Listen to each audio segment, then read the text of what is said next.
Every afternoon, Thomas the Tank Engine puffs along his branch line with Annie and Clarabelle. First, they pass the water mill.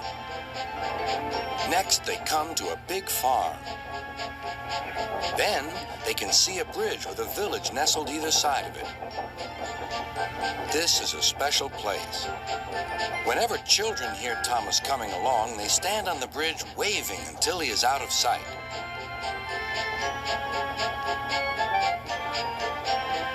One day, Thomas was running late. He had stopped at the signal before the bridge to talk to some new children. Percy the Green Engine was waiting too.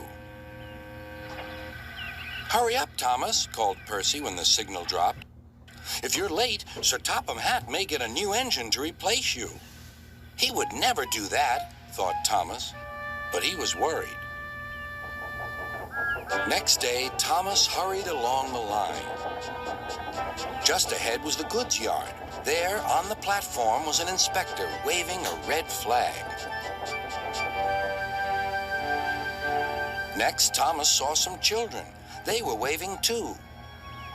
Something must be wrong, thought Thomas. This station is for goods, not passengers. "Help, Thomas, help! We're glad to see you," called the children. "Please, will you take us home?" The station master explained to Thomas's driver that the school bus had broken down, and all the parents would be worried if the children were late. Thomas waited as the children walked down from the bridge.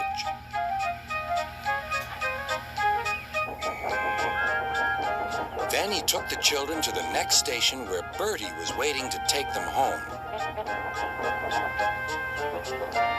When Thomas finished his journey, he was very late.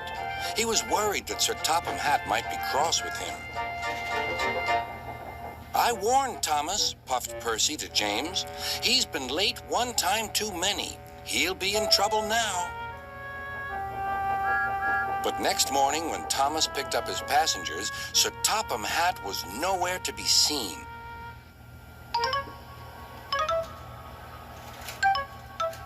"Thank goodness," sighed Thomas.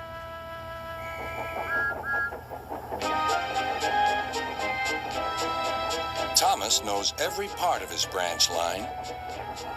Just ahead was a stretch where the hot sun had bent the rails on the track.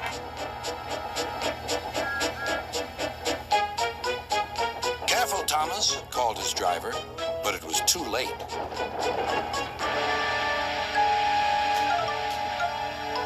"That's done it," said his driver. "We shan't get any further today." "But what about my passengers?" asked Thomas. "Don't worry, they'll be looked after," replied his driver. While workmen repaired the line, Thomas had to shunt freight cars in the yard. Bertie came to see him.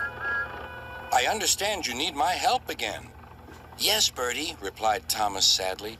"I can't run without my rails." Bertie set off to collect Thomas's passengers.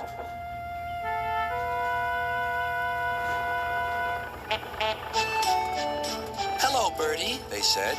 "We're glad you're here." Bertie drove along the road that runs by the railway. He stopped at each station along the line. Sometimes he stopped between stations to let people off closer to their homes. Thomas felt miserable.